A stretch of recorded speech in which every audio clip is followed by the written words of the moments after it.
Hi and welcome back. In this lecture, we're going to be talking about communities. In other words, how we can use communities as a type of relationship to our customers. What it is, what the benefits are, and how to do it properly. Let's dive in. So before we deep dive into communities, I think the first thing that we want to do is understand what is a community, or more specifically, what is a community as a relationship for your business. Well, we could define a community as customers who use your brand as a platform. Now, what does that mean? Well, that means that a customer is going to enjoy your product or service, whatever you have to offer, and then they're going to be using your brand, perhaps through the internet, perhaps physically, in order to connect with other people. And that is how you build a community. Customers connecting with each other through your brand. And that builds a community. So your brand becomes the platform. And of course, how are people going to find and connect with each other? Well, there are many different ways. You could hold events, you could do Q&As where people could ask and you could allow other customers to answer as well. But one of the most common ways is simply using internet forums. And this is a very clever way to do it. If you don't know what a forum is, it is basically when your brand has a website that has a bunch of different topics available. In those topics, you allow your customers or just visitors to make posts that anyone can answer. So that is a forum. And someone who's understood the versatility and usefulness of this very well is bodybuilding.com. Now, bodybuilding.com started as an online retailer in the late 90s, but they very quickly realized that one of their biggest assets when it came to marketing and just keeping customers happy was their forum. So they have kept with their forum, they've always updated and managed it, and today they have over 18 million members. And very cleverly, they do a lot of things to keep their visitors and their customers happy. For example, just checking out their community site on bodybuilding.com, you get a lot of different options. You could go to use their body space, which is an app that they have created because they need to innovate as well to stay on top of things. So they have an app that people can use. It's subscription based. It has a massive community because you already have this community and there's yet another community in there. They have forums for supplements, workout programs, exercises. They have different social platforms. They have different programs. There's a lot of different things, all based on community on bodybuilding.com. But one of the most attractive things that they do that really keeps the spirit of the community, or rather of the internet forum up, is that they constantly hold competitions. So here, for example, they're asking the question, what is the best bulking program? And bulking is basically when you're planning on really adding in a lot of muscle mass. So you eat a lot of food and you work out very hard. So bodybuilding.com is asking, what is the best bulking program? And you're going to have a lot of people on there who are going to reply in with their answers.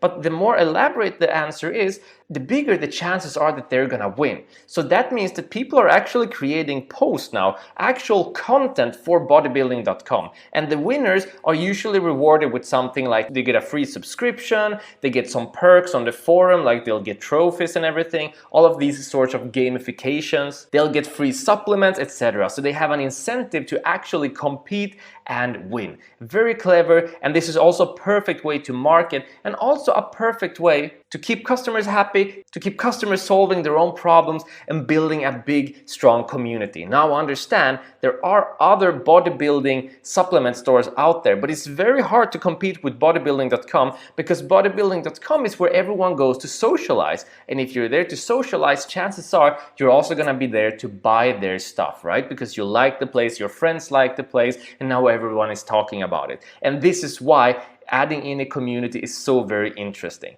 And there's a lot of benefits to be held from communities as well. For example, since you already now have your customers in there in one collective place and they're talking with each other, why not ask them what they deem valuable? Why not get ideas from them so that you can innovate on that? Because we're innovating in order to stand out from competitors and increase the value we're giving to our customers, right? So why not ask the customers themselves what the value is to them and if they have any ideas? And a company that is really taking this to heart is Starbucks. Now, Starbucks have always understood the value of innovating, and they realized that they're innovating for their customers. Why not ask their customers? So they created an app where people can send in their ideas to Starbucks, and even just within the first year of this app being released, they had over 70,000 ideas sent to them.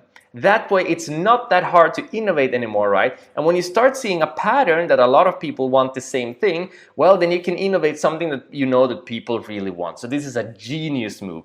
Innovating on innovation. Very clever. Now, another benefit of having a community is getting missionaries. And missionaries is just another word for very loyal customers who goes around and spreading your gospel, or rather spreading to their friends and nearby people how good your company is. And a classic example of that is Apple. You cannot speak of a brand missionaries without talking about Apple, because Apple has taken loyalty so far, as we've already seen on studies, that they're almost deemed as a cult. And that is because people really enjoy Apple products and they like to stay with Apple for what they stand for, how different they are, and how they handle their customers. Very impressive and much to learn from there. And they've also understood the value of a community. So if you go into their support, you'll actually be greeted by a bunch of different questions that customer have asked, and you'll also be able to, as a customer yourself, answer a lot of these different questions. So it's a very clever way to create the community and be able to ask questions,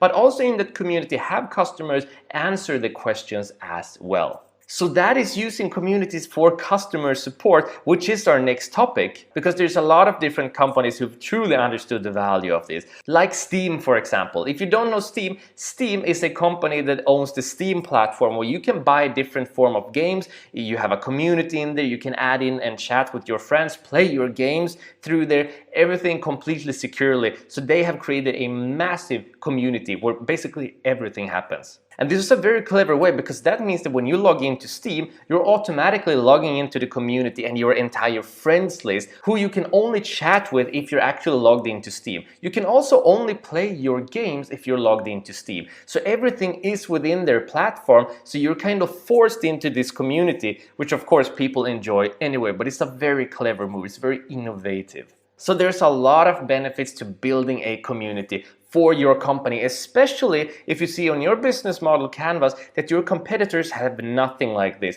Not only will you stand out, you will be way ahead of them, and you will be securing this lead for a very foreseeable future ahead, because people are already going to your place. That is the go-to place, and people don't like to change their ways. So just like bodybuilding.com, if your place has been the go-to place within your industry for a long time, well, that is where people tend to stay unless something severely disrupts things, right? So just some of the different benefits of having a community as your customer relationship is that you reduce the support cost. Now, you always reduce the support cost when you add in these kind of things like self-service, automation like chatbots, and community, because they don't require any humans, right? So that reduces the support cost. You have a 24/7 availability with interaction. So that means that no matter what time it is and no matter what day it is, the forum is always open. So that means you can go in there, you can check out a bunch of questions, and you can also write in there. You're not going to get an instant reply, granted, but you can still always interact on there. And especially if you add in something like an actual chat to your community, so customers who are online are able to chat with each other. There you have your next innovation, right? Another benefit is improved customer retention, because people go there, they enjoy your product or your service, so they enjoy your brand, and then they enjoy your community, so that is why they stay. You give them a reason to stay, they're much more likely to buy more from you. Cheap, effective marketing channel, because you have all of the people staying in one place. So these are people who have bought something from you before, most likely, right? Or at least people who are planning on buying something from you, otherwise they wouldn't be on the internet forum, for example. So this is a very easy way to continue marketing to them. So very cheap and effective. Next up, we have customer feedback, and we spoke about this in generating ideas, but also looking at, okay, what could we improve, and what is it that just isn't working out that well with the product or service that we currently have. Because they're all in there, right? You can just ask for feedback. And then you have your brand strengthening. The more people that go to your website, the stronger your brand becomes, because they repeat your brand name all the time. They know who you are, what you stand for. Your brand gets a stronger personality. They get more attached, and they're going to want to continue buying products or services from you. And finally, we have improved customer loyalty. And this is a given, right? They're going to be more loyal to you because they know you and they know other people through you. So now there's much more on the line, and now there's a much bigger reason to stay and a much bigger reason to continue buying from you.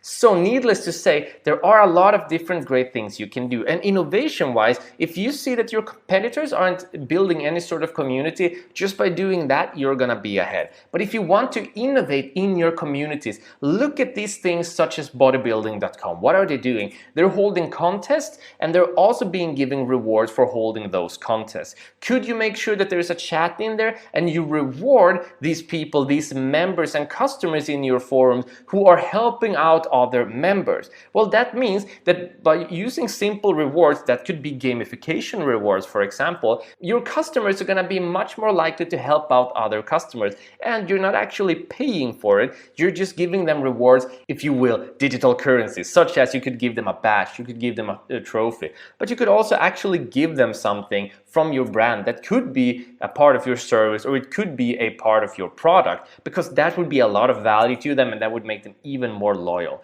So what kind of contest could you come up with? What kind of games could you create in order to make the community even stronger? Why should they come to you, and why should they stay? Innovate on these ideas, and if you don't have a community, strongly consider getting one, because there's a community for most things today. Today there's a community if you have a beard, if you enjoy playing games, certain types of games. There are communities for certain types of beards. I mean, there's communities for beard oil, there's communities for people who enjoy certain haircuts. So needless to say, there are so many brands out there who uses communities. Don't miss out, stay ahead, because this is heavily underutilized. And then once you have your community, see how you could innovate on getting people there and having people enjoy to stay. This is how you get them to rave about you. Great job making it this far in this lecture and in the entire course. Next up, we're gonna move on to the next section of the course. Exciting. See you in the next lecture.